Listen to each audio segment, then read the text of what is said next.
मित्रों नमस्कार। आप सभी का स्वागत गीता सत्संग चैनल पर मैं डॉक्टर हरिवंश पांडे करता हूं। आइए आज के सत्संग में प्रवेश करते हैं। शीर्षक होगा स्वात्मानुभूति प्राप्ति के फल और इसे कैसे अविलंब प्राप्त करें, इस पर आज हम लोग विचार करेंगे।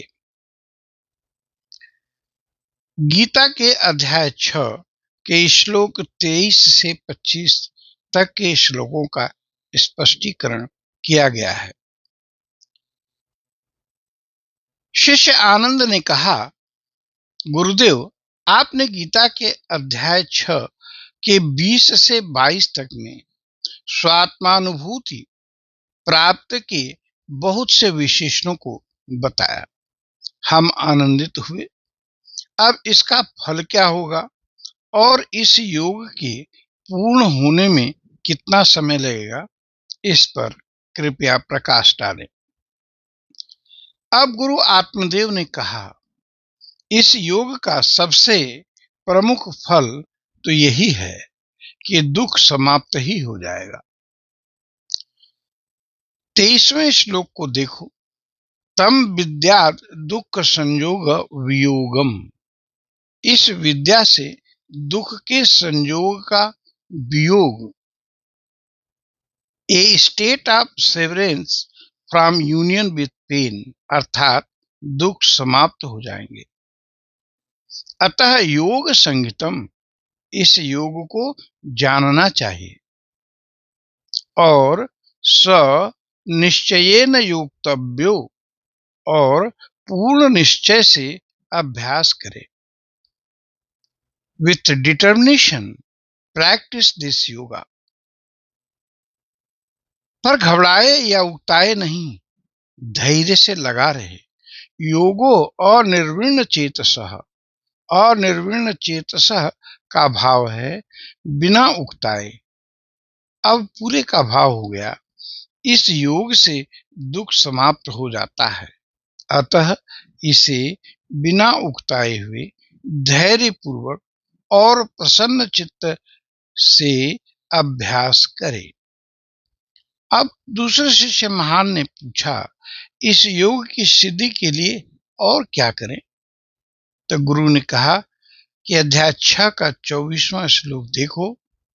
श्लोक कहता है, संकल्प प्रभवान कामान सर्वान अशेषतो त्यक्त्वा। संकल्प से उत्पन्न सारी कामनाओं को निशेष रूप से त्याग कर, यानी living all kind of desires and thoughts. फिर आगे क्या करे? मनसा एव, यानी विवेक युक्त मन से इंद्रिय ग्रामम समन्ततः विनियम्य, इंद्रिय समुदाय को पूरी तरह भली भांति रोक कर धीरे धीरे उपरति को प्राप्त करे। देखिए अध्याय 6 का 25वां श्लोक। शनै शनि उपरमेद, धीरे धीरे उपरति को पाए।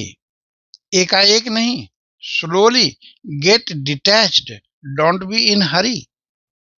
यहां कहा गया है कि धीरे धीरे सांसारिक कृत्यों से हटता जाए, पर इसे एकाएक न करे, क्योंकि संसार से संबंध एक जन्म का नहीं है, अनेकों जन्मों का है। छूटना आसान नहीं है। अतः पहले कुछ छोड़े, जब अभ्यास हो जाए तो दूसरी छोड़े। आप कह सकते हैं कि भगवान छोड़ने को क्यों कह रहे हैं? इसलिए कि संसार तो छूटना ही है। नहीं छोड़ोगे तो भी छूटेगा और तब आप बहुत दुखी हो जाओगे। स्वयं भगवान को ही लो, उनका सब छूट गया, फिर भी वे मुस्कुरा रहे थे। करपात्री जी ने हाथ को ही पात्र बना लिया। इसी को अपरिग्रह कहा जाता है। उपरति भले ही दिखावे में न हो, पर मन में तो हो, इसकी आदत हो जाए, व्यक्ति को दुखी नहीं होने देती। आगे कहते हैं, यह उपरति हो कैसे? तो इस पर कहते हैं, बुद्धिया धृति गृहीतया, बुद्धिया यानी बुद्धि से। तो कैसी बुद्धि? धृति गृहीतया, धैर्य युक्त बुद्धि से। तो और क्या करे? न किंचिदपि चिंतयेत, कुछ भी न सोचे। तो योग की, ध्यान की विधि भगवान बता रहे हैं। इसको संक्षेप में समझिए। पहली बात, चित्त निरोध करे, चंचल रहित चित्त हो, बुद्धि शुद्ध हो, स्व में ही संतुष्ट हो, सूक्ष्म बुद्धि से ध्यान में स्व के स्वरूप से विचलित नहीं हो, परमात्मा प्राप्ति से बड़ा लाभ कुछ नहीं है ऐसा सोचे, साधक बड़े से बड़े दुख से भी चलायमान न हो। सातवां, इस योग को धैर्य से बिना उकताए हुए करे। आठवां, इंद्रियों को काबू में रखे, मन को भी स्थिर रखे। और नवां, धीरे धीरे क्रम से अभ्यास करे और उपरति को प्राप्त करे। बुद्धि से परमात्मा के अलावा कुछ भी चिंतन न करे। हम अपनी वाणी को यहीं विश्राम देते हैं। तो आइए भगवान का नाम लेते हैं। हरि ओम तत्सत, हरि ओम तत्सत, हरि ओम तत्सत। आप सभी का बहुत बहुत धन्यवाद। प्रणाम।